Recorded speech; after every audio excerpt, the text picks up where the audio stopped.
ಘೋರ ದುರಂತ ಸಂಭವಿಸಿದೆ. ಪಾಳು ಬಿದ್ದ ಕಟ್ಟಡ ಕುಸಿದು ಮೂವರು ದುರ್ಮರಣವನ್ನು ಹೊಂದಿದ್ದಾರೆ. ದುರಂತದಲ್ಲಿ ಅಮರನಾಥ್, ಜ್ಯೋತಿ, ನಜೀರ್ ಎಂಬ ಮೂವರು ವ್ಯಾಪಾರಿಗಳು ಪ್ರಾಣವನ್ನು ಕಳೆದುಕೊಂಡಿದ್ದಾರೆ. ಅವರದಲ್ಲದ ತಪ್ಪಿಗೆ ವ್ಯಾಪಾರ ಮಾಡ್ತಿದ್ದಂಥ ಮೂವರು ದುರ್ಘಟನೆಯಲ್ಲಿ ಸಾವನ್ನಪ್ಪಿದ್ದಾರೆ. ಒಟ್ಟು 4 ಜನಕ್ಕೆ ಗಾಯ ಆಗಿದೆ.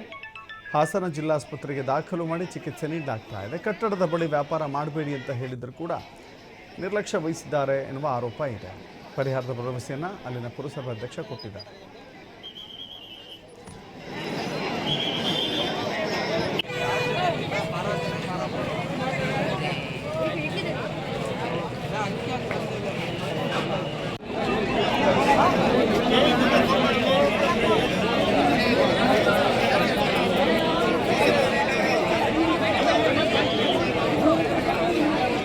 ಸತ್ಯನಾರಾಯಣ ಗೌಡರು ಅನ್ನೋ ಒಂದು ಪ್ರಾಪರ್ಟಿ ಇದು ನೋಡಿ. ಹಳೆ ಬಿಲ್ಡಿಂಗು, ಥಿಯೇಟ್ರು, ಈ ಫ್ರಂಟಲ್ಲಿರ್ತಕ್ಕಂಥದ್ದು ಇವೆಲ್ಲ ಕೋರ್ಟಲ್ಲಿ ಇರೋದ್ರಿಂದ ಏನು ಸರ್, ಕೋರ್ಟಲ್ಲಿ ಇರೋದ್ರಿಂದ ನಾವು ಪುರಸಭಾ ವತಿಯಿಂದ ಅವರಿಗೆ ಏನು ಹೇಳಿ ಯಾವುದೇ ಥರದ ಮಾರ್ಗದರ್ಶನ ಮಾಡೋಕ್ಕಾಗಲಿ, ಅವ್ರನ್ನ ಬಾಗಿಲಾಕ್ಸುವಂಥದ್ದಾಗಲಿ, ನಾವು ನೋಟಿಸ್ ಕೊಡುವಂಥದ್ದಾಗಲಿ ಮಾಡೋದಕ್ಕೆ ಅವಕಾಶ ಇರಲಿಲ್ಲ.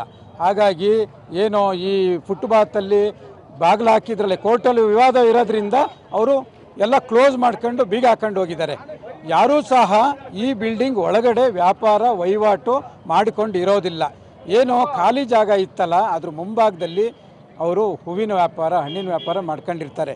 ನಾವು ಸಹ ಒಂದು 8-10 ಸಲ ಇಲ್ಲಿಂದ ಖಾಲಿ ಮಾಡಿಸಿದ್ದೀವಿ ಪುರಸಭಾ ವತಿಯಿಂದ.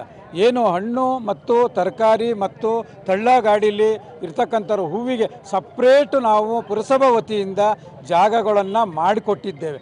ಆದರೂ ಸಹ ಕೆಲವರೆಲ್ಲ ಖಾಲಿ ಜಾಗ ಬಸ್ ಸ್ಟ್ಯಾಂಡಿಗೆ ನಿಯರ್ ಅಲ್ವಾ ಅಂತೇಳಿ ಬೆಳಗ್ಗೆ ನಾವು ಇಲ್ಲದೇ ಇದ್ದಾಗ ಅಷ್ಟೊತ್ತಿಗೆ ಬಂದ್ಬಿಟ್ಟು ಇಟ್ಕೊಂಡು ವ್ಯಾಪಾರ ವಹಿವಾಟು ಮಾಡ್ತಾ ಇರ್ತಾರೆ. ಅವರಿಗೆಲ್ಲ ತಿಳಿ ಹೇಳುವಂಥ ಕೆಲಸನೂ ಸಹ ಒಂದು ಇದು ಅಧಿಕಾರಿಗಳ ನಿರ್ಲಕ್ಷ್ಯ. ಪುರಸಭೆಯ ಅಧಿಕಾರಿಗಳು ಇದಕ್ಕೆ ನೇರ ಹೊಣೆಗಾರರು. ಇವತ್ತು ಏನು 5 ಜನ, ಅದರಲ್ಲಿ 2 ಜನ ಪ್ರಾಣವನ್ನು ಬಿಟ್ಟಿದ್ದಾರೆ. ಈಗಾಗಲೇ ಇನ್ನಿಬ್ಬರು ಚಿಂತಾಜನಕ ಸ್ಥಿತಿನಲ್ಲಿದ್ದಾರೆ.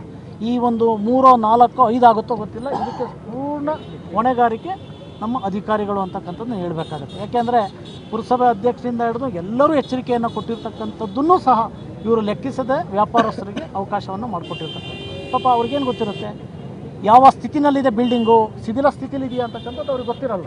ಹಾಗಾಗಿ ಇದಕ್ಕೆ ಮೂಲ ಕಾರಣ ಅಧಿಕಾರಿಗಳು ಅಂತಕ್ಕಂಥದ್ದನ್ನು ಈ ಸಂದರ್ಭ ಹೇಳ್ತೀನಿ. ಈಗ ಏನು ನೊಂದ ಅಂದರೆ ಏನು ಇವತ್ತು ಸಾವನ್ನಪ್ಪಿರ್ತಕ್ಕಂಥ ಕುಟುಂಬಕ್ಕೆ ಪರಿಹಾರವನ್ನು ಸ್ಥಳದಲ್ಲೇ ಘೋಷಣೆಯನ್ನು ಮಾಡಬೇಕು, ಪರಿಹಾರವನ್ನು ಸರ್ಕಾರ ಕೊಡಬೇಕು ಅಂತಕ್ಕಂಥದ್ದನ್ನು ತಮ್ಮ ಮೂಲಕ ನಾನು ಆಗ್ರಹವನ್ನು ಸರ್ಕಾರಕ್ಕೆ ಮಾಡ್ತೀನಿ. ಇವರು ಹೇಳ್ತಕ್ಕಂಥದ್ದು ಈಗ ಮಾಹಿತಿ ಸರ್ಕಾರದಲ್ಲಿ